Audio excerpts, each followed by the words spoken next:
Hello friends, Ram Ram. कैसे हो आप सभी? उम्मीद करता हूं कि आप लोग अच्छे होंगे। आज मैं बात करने वाला हूं बीएसएफ नई वैकेंसी के बारे में। बीएसएफ का न्यू भर्ती आया है, तो इसका कितने पदों के लिए वैकेंसी आया है, ए टू जेड जानकारी इस वीडियो में देने वाला हूं। क्योंकि इसमें योग्यता के बारे में बताऊंगा, सैलरी कितना मिलने वाला है, एग्जाम पैटर्न क्या है, एज लिमिट क्या है, सिलेक्शन प्रोसेस क्या है, फॉर्म अप्लाई डेट कब से कब तक है, फुल डिटेल इस वीडियो में देने वाला हूं। तो वीडियो को स्किप ना करें और वीडियो के लास्ट तक बने रहे, ताकि आपको बीएसएफ के न्यू वैकेंसी के बारे में पता चल सके। तो इसमें बात करते हैं पोस्ट नेम क्या क्या है। तो पोस्ट नेम जो है इसका कांस्टेबल जीडी है, उसके बाद ग्रुप बी ग्रुप सी है, एसआई का है, एएसआई का भी है, ट्रेड्समैन का। मतलब अलग अलग पोस्ट के लिए इसका वैकेंसी बहुत ही जल्द आने वाली है। अभी इसका वैकेंसी आई नहीं है, बहुत ही जल्द आने वाली है। इसके लिए आप तैयार होकर रहें पहले से, ये कभी भी वैकेंसी आ सकती है। तो ये जो फॉर्म है ऑल इंडिया कहीं से भी आप है इसमें फॉर्म को अप्लाई कर सकते हैं। मेल या फीमेल दोनों में से कोई भी है, मेल फीमेल दोनों के लिए है ये जॉब। कोई भी अप्लाई कर सकता है, चाहे आप किसी भी स्टेट से हो, ऑल इंडिया कहीं से भी आप है इसमें फॉर्म अप्लाई कर सकते हैं। टोटल जो पद है, टोटल पद अभी तो सभी अनुमान लगा के ही बता रहा है। जितना भी यूट्यूब चैनल पे आपको बताया जा रहा है सभी अनुमान लगा के बताया, क्लियर अभी नोटिफिकेशन इसका नहीं आया है। ये गुप्त सूत्रों से पता चला है। इसका जो है वैकेंसी बहुत ही जल्द आने वाली है। तो 15,000 प्लस ही वैकेंसी आएगी, कम से कम 15,000 से कम नहीं आएगी, ज़्यादा ही आएगी, लेकिन कम से कम 15,000 आएगी। अब बात करते हैं इसमें एज लिमिट की। एज लिमिट क्या मांगी गई है? तो इसमें एज लिमिट मांगी गई है मिनिमम 18 वर्ष और मैक्सिमम 23 वर्ष। जैसे कि एसएससी जीडी हो गया, चाहे सीआरपीएफ हो गया, या फिर अभी ये जो वैकेंसी की बात कर रहा हूँ बीएसएफ का, चाहे एसएसबी हो गया, अधिकतर में जो एज मांगा जाता है 18 वर्ष और 23 वर्ष मांगा जाता है। 18 से 23 वर्ष एज मांगा गया है। फॉर्म जो ऑनलाइन होगा, फॉर्म जो इसमें अप्लाई होगा वो ऑनलाइन होगा या फिर ऑफलाइन होगा। तो इसमें जो फॉर्म अप्लाई होता है वो ऑनलाइन में होता है, ऑफलाइन इसका फॉर्म अप्लाई नहीं होता है, ऑनलाइन होगा। और सैलरी का बात करूँ तो 21,700 से शुरू होती है और 69,100 तक इसका पर मंथ सैलरी मिलती है। ये है एक बेसिक सैलरी, जो आपको एसएससी जीडी में भी यही सैलरी देखने को मिलेगी। सीआरपीएफ जो अलग से वैकेंसी आता है, जीडी हो या फिर ट्रेड्समैन हो, तो उसका भी सैलरी सेम ही होती है। तो उसी प्रकार से इसमें भी 21,700 से शुरू होगी, 69,100 तक इसका पर मंथ सैलरी आएगी। ये बेसिक, अलग से जो इसमें अलाउंस लगेंगे वो तो अलग से ही है, लेकिन जो नॉर्मल सैलरी बता रहा है 21,700 से शुरू होगी। अब इसमें बात करते हैं योग्यता की। इसमें क्या योग्यता मांगी गई है आपको फॉर्म अप्लाई करने के लिए? इसमें आप एलिजिबल तभी होंगे जब ये योग्यता में आप शामिल होंगे। जैसे इसमें मांगा गया है कितना, 10वीं पास या फिर आप 12वीं पास, 10वीं या 12वीं दोनों में से कोई आपके पास डिग्री है तो फिर आप इसमें फॉर्म को अप्लाई कर सकते हैं। और इसमें जो है सैलरी जो है 21,700 तो मिलती ही मिलती है। उसके बाद आपको अलग से अलाउंस दिए जाते हैं। जैसे क्या क्या मिलेगा आपको? तो आपको बीएसएफ, चाहे आप ट्रेड्समैन में जाएं, चाहे एसआई में जाएं, चाहे कांस्टेबल में जाएं, चाहे हेड कांस्टेबल में जाएं, चाहे फिर आप इसमें कोई भी रैंक में आप जाते हैं, तो आपको एचआरए, टीए, डीए और मेडिकल फैसिलिटी मिलती है आपको। पेंशन स्कीम है इसमें। तो ये सारे फैसिलिटी आपको दी जाती है। एक सैलरी के अलावा इसमें जो ये सब ऐड होती है सैलरी में अलग से। सैलरी तो 21,700 है, इसमें अलग से ये ऐड होती है जब आप ट्रेनिंग करके क्लियर हो जाते हैं, ट्रेनिंग कर लेते हैं। जो जिस पोस्ट के लिए जितने साल का ट्रेनिंग है, किसी में 1 साल का ट्रेनिंग है, किसी में 6 महीने का ट्रेनिंग है। जब आप ट्रेनिंग कंप्लीट कर लेते हैं, जब आप बटालियन में जाते हैं, तो वहाँ पे इसके अलावा एक और मिलता है रिक्स अलाउंस।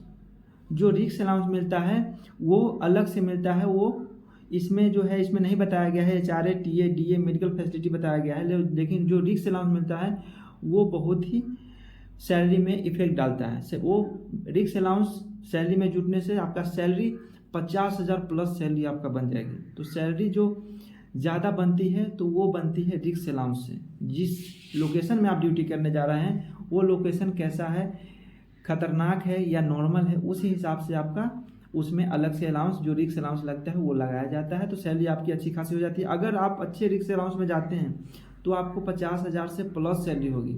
मतलब मानिए तो 60,000 सैलरी भी आपका बन सकती है।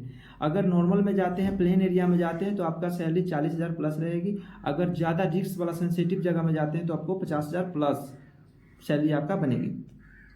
अब इसमें बात करते हैं फिजिकल की। तो फिजिकल में आपसे क्या क्या लिए जाएंगे? तो रनिंग का बात करूँ, 1.6 किलोमीटर का रनिंग होगा मेल के लिए, 7 मिनट का समय दिया जाएगा। वही बात करूँ फीमेल में, 800 मीटर का रनिंग होगा, 5 मिनट समय दिया जाएगा। लॉन्ग जंप मेल में है 11 फीट का होगा और 3 चांस दिए जाएंगे। अगर आप एक चांस में आप नहीं जंप लगा पाते हैं तो फिर दूसरा चांस, दूसरा में नहीं लगा पाते हैं तो फिर तीसरा, और उसके बाद आपको चांस नहीं दिया जाएगा। अगर उसमें पास नहीं करते हैं तो आपको फेल कर दिया जाएगा। ये इसका हो गया फिजिकल लॉन्ग जंप। और वही बात करूँ फीमेल में, तो लॉन्ग जंप जो मांगा गया उसमें 8 फीट का, मेल में 11 फीट और फीमेल में है 8 फीट का लॉन्ग जंप, उसमें भी 3 चांस आपको दिए जाएंगे। हाई जंप का बात करूँ मेल में तो 3.5 फीट का हाई जंप है, उसमें भी आपको 3 चांस दिए जाएंगे। और फीमेल में है 2.5 फीट का हाई जंप, उसमें भी आपको 3 चांस दिए जाएंगे। ये हो गया इसमें फिजिकल का। और अब आता है हाइट का। हाइट में क्या क्या मापा जाता है और कितना कितना सेंटीमीटर। तो हाइट में आपका मेल और फीमेल दोनों में हाइट मापा जाता है। मेल का है 165 सेंटीमीटर और फीमेल का है 155 सेंटीमीटर। 10 सेंटीमीटर कम है फीमेल में हाइट, वो छूट है फीमेल के लिए। लेकिन मेल में जो है 165 सेंटीमीटर हाइट होना चाहिए और फीमेल में 155 सेंटीमीटर हाइट होना ही चाहिए। अब बात करते हैं चेस्ट की। तो चेस्ट दोनों में माप नहीं होती है, सिर्फ मेल में चेस्ट का माप होती है 75 सेंटीमीटर से लेकर के 80 सेंटीमीटर चेस्ट होना चाहिए। 75 सेंटीमीटर नॉर्मल चेस्ट और 5 सेंटीमीटर का फैलाव होना चाहिए। 75 से लेकर के 80 सेंटीमीटर चेस्ट होना ही चाहिए। अगर आप सोचेंगे इसे 75 सेंटीमीटर है या फिर नॉर्मल 80 सेंटीमीटर है और फैलाने से 2 सेंटीमीटर फैलता है या 3 सेंटीमीटर फुलाव होता है और उससे आपका सिलेक्शन उसमें सेलेक्ट कर लिया जाए, तो ऐसा नहीं होगा। इसमें जो है आपको 5 सेंटीमीटर फैलाव होना चाहिए, चाहे आपका नॉर्मल 85 सेंटीमीटर क्यों ना हो, उसके बाद आपका फुलाव होना चाहिए 5 सेंटीमीटर।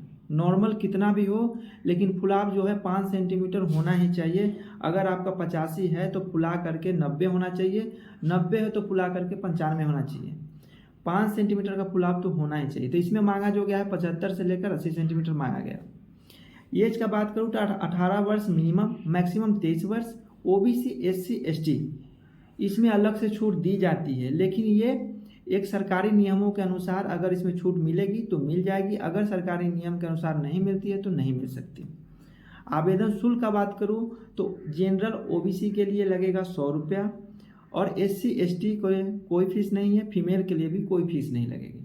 अब बात करूँ चयन प्रक्रिया, इसका सिलेक्शन प्रोसेस क्या है, तो इसमें रिटेन एग्जाम होगा।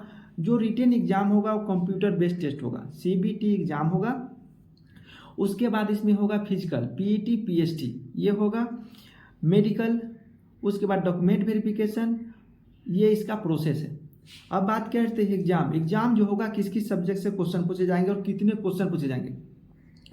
तो इसमें जीके से क्वेश्चन पूछे जाएंगे, मैथ से पूछे जाएंगे, रीजनिंग से पूछे जाएंगे और हिंदी या इंग्लिश दोनों में से कोई भी एक से क्वेश्चन आपसे पूछे जाएंगे। तो इसमें टोटल 100 नंबर के क्वेश्चन रहेंगे और समय जो रहेगा 2 घंटे का समय रहेगा, 2 घंटा का समय रहेगा और 100 नंबर का पेपर होगा आपका।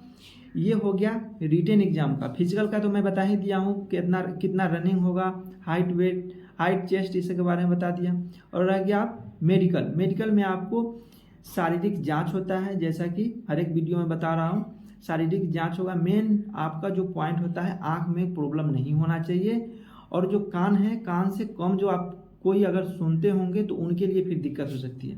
कान और आँख जो होता है एकदम मेन होता है, उसमें अगर थोड़ा सा भी गड़बड़ पाया गया तो आपको मेडिकल में अनफिट कर दिया जाएगा।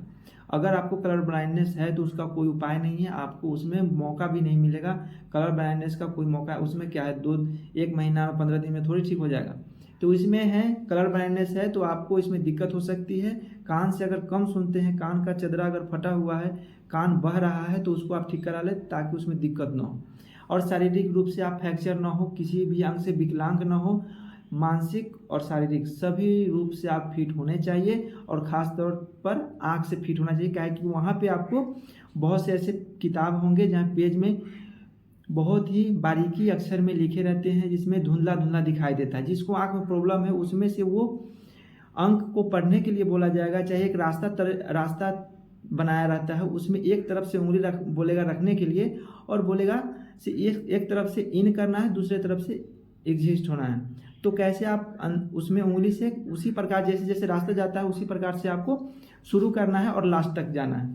तो उसमें अगर आँख में प्रॉब्लम होगा तो दिक्कत हो सकती है। अंक जो उसमें लिखा रहता है 2, 4, 5, 10, 15 ऐसे करके, उसमें भी आपको पढ़ने में दिक्कत होगा। अगर आपके पास आपके आँख में कलर ब्लाइंडनेस है तो फिर वो अंक भी आप ठीक से नहीं पढ़ पाएंगे, नहीं बता पाएंगे उसको, तो उसी समय आपको अनफिट कर दिया जाएगा। तो ये हो गया medical. Document verification normal document verification होता है। आपका जो डॉक्यूमेंट है जाली नहीं होना चाहिए, ओरिजिनल होना चाहिए, और जो भी डॉक्यूमेंट है उस पर सील मोहर होना चाहिए। जैसे कि आपका कास्ट सर्टिफिकेट है तो वो सही तरीका से बना होना चाहिए।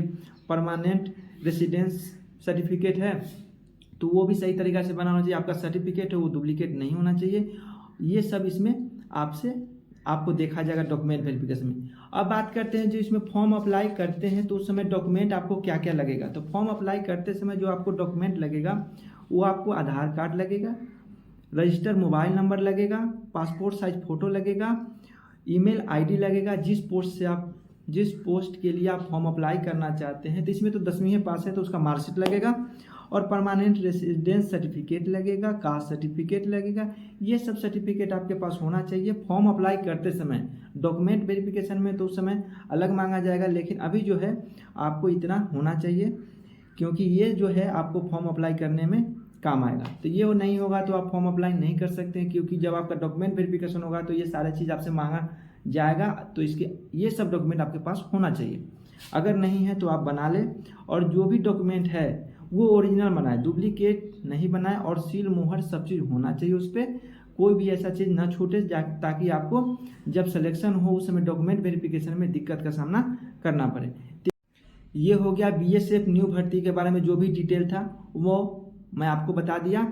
अगर इससे भी ज़्यादा जानकारी आपको चाहिए तो आप इसके ऑफिशियल वेबसाइट पे जाकर एक बार देख सकते हैं। लेकिन अगर आप इस वीडियो से संतुष्ट नहीं हैं तो एक बार ऑफिशियल नोटिफिकेशन ज़रूर पढ़ें। कोई भी फॉर्म भरने से पहले आप वीडियो को तो देख ही लिए हैं, लेकिन उसके बाद भी आप एक बार ऑफिशियल नोटिफिकेशन ज़रूर पढ़ें, ताकि आपको कोई भी डाउट हो क्लियर हो सके, आपको संतुष्टि मिल सके। वीडियो कैसा लगा कमेंट में जरूर बताइए। अच्छा लगे तो वीडियो को लाइक करें, चैनल पे नए हैं तो चैनल को सब्सक्राइब करना ना भूलें। फिर मिलते हैं नेक्स्ट वीडियो में नए वीडियो के साथ, तब तक के लिए जय हिंद, जय भारत।